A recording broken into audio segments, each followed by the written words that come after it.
Ah, ¿Qué vamos a tratar? Incidencia acumulada y densidad de incidencia como parte de lo que es incidencia. Y tablas de vida, Kaplan-Meier, prueba de Log-Rank y regresión de Cox en parte de lo que es supervivencia. Hemos puesto también algunos ejemplos que son los ejemplos más clásicos que se utilizan para tratar de entender estos temas. Si hay dudas, les pido que por favor me pregunten. No tengan miedo en preguntar. ¿Ya? Vamos a empezar por incidencia. Pero antes de hablar de incidencia, ustedes deben haber conocido algo sobre prevalencia, ¿verdad? ¿Han escuchado qué es prevalencia? Más o menos ese concepto lo tienen todos. ¿Ya? Es el porcentaje o la proporción de gente que desarrolla un evento o que tiene un evento en un momento determinado, en una población determinada. Esa es la base para entender algo que se llama modelos de enfermedad. ¿Ya? La gran mayoría tienen que ver con salud acá, y entonces se entiende esto de enfermedad mucho más fácilmente.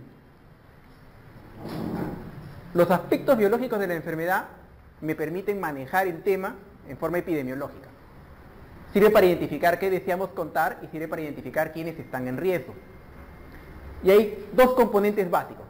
Los estados, que se llaman, que los graficamos en forma de cajas, y las transiciones, que los vemos en forma de flechas. Estos son los ejemplos clásicos. ¿Qué pasa en una enfermedad no recurrente? Alguien que no está enfermo puede en algún momento enfermarse. Lo que nosotros decimos es, está en riesgo de enfermarse. O sea, si es una enfermedad como la varicela, que es no recurrente, uno puede no estar enfermo y en algún momento se enferma, desarrolla la enfermedad, tiene los síntomas, contagia a otros, se cura y después de eso no vuelve a tener la enfermedad. ¿Ok? Eso es lo que pasa. Pero esto es un ejemplo de los mínimos que existen en realidad. ¿Qué pasa en una enfermedad potencialmente recurrente? Uno está entre dos estados, o sea, entre dos cajas, no enfermo y enfermo. Los resfríos.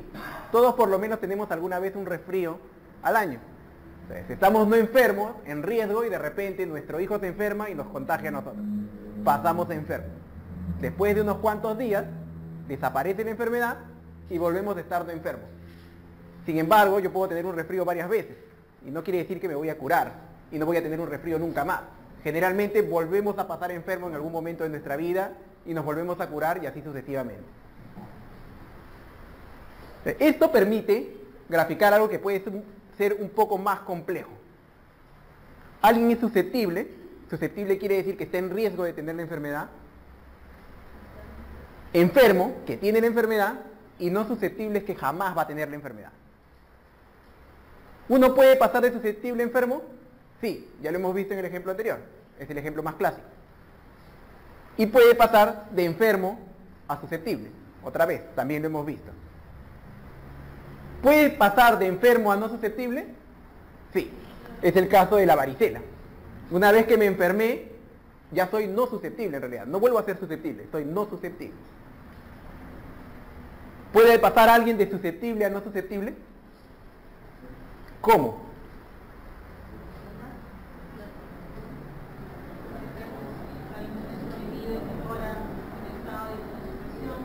Ya, este es un ejemplo un poco más escarbado. El principal ejemplo aquí es vacunas. Yo soy susceptible, mi hijo es susceptible, lo vacunan y ya pasó a no susceptible, no necesita. O lo que hacen los astronautas para viajar, le sacan el apéndice, ya jamás van a tener apendicitis. Es una apendicitis profiláctica. ¿Ok? Yo puedo pasar en este sentido también. ¿Puedo pasar en el otro sentido, de no susceptible a susceptible? Inmunosupresión es el caso más clásico aquí.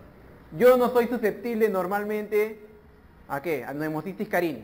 De repente me inmunosuprimen, o de repente adquiero VIH y me inmunosuprimo, y puedo ser susceptible. ¿Ok? ¿Por qué es importante entender esto? Porque esto sirve para ver esto que está acá, algo que se llama diagrama sin línea. Lo que pasa normalmente es que nosotros tenemos en el tiempo, que puede ser en meses acá, pero puede ser días o años, periodos donde estoy en riesgo y periodos donde tengo alguna enfermedad. ¿Ok? Entonces, ahora puedo estar en riesgo de estar de depresión y más adelante estar deprimido. Y después de eso, mediante un tratamiento o simplemente porque la depresión es cíclica, puedo estar otra vez en riesgo y así sucesivamente. ¿Ok? Entonces, eso es lo que pasa en la realidad. En el tiempo, yo puedo estar en riesgo o puedo estar con el evento de interés. Entonces, esto es lo que ayuda a definir qué es incidencia. ¿Ya? Se define como el número de casos nuevos de una enfermedad que se producen durante un periodo de tiempo especificado en una población con riesgo de sufrir la enfermedad. Yo siempre tengo que buscar a la gente que está en riesgo de sufrir la enfermedad. Yo no voy a buscar apendicitis en gente que ya ha sido apendicectomizada. ¿Ya? Ni voy a buscar cáncer de cuello uterino en varones. Pues los varones no están en riesgo de tener cáncer de cuello uterino. ¿Ok? Esta es la fórmula, que es lo mismo que está repetido acá. Y el resultado algunas veces se multiplica por 1000, si es bastante pequeño, por 10.000, o por 100.000, o por 100, si es grande. ¿Ok? ¿Cuáles son las características? La enfermedad se identifica en una persona que presenta la enfermedad y no la tenía antes. Yo tengo que estar completamente seguro de que la persona que estoy evaluando no tiene la enfermedad al comienzo del estudio. Si yo quiero saber cuántas personas de aquí van a desarrollar hipertensión durante la clase, primero tengo que cerciorarme de que ninguno tiene hipertensión ya de base, porque si no lo voy a medir incorrectamente. ¿Ok? La incidencia es una medida de riesgo. Me sirve para saber o para tener una idea cuál es el riesgo de adquirir una enfermedad o de adquirir un evento de interés. El numerador cuenta el número de casos nuevos de la enfermedad. ¿Cuántos casos aparecieron en un periodo de tiempo determinado? ¿Ok?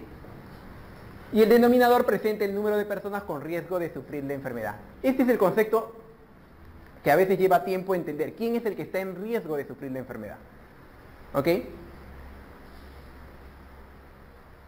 Vayamos con un gráfico. Imagínense 5 personas.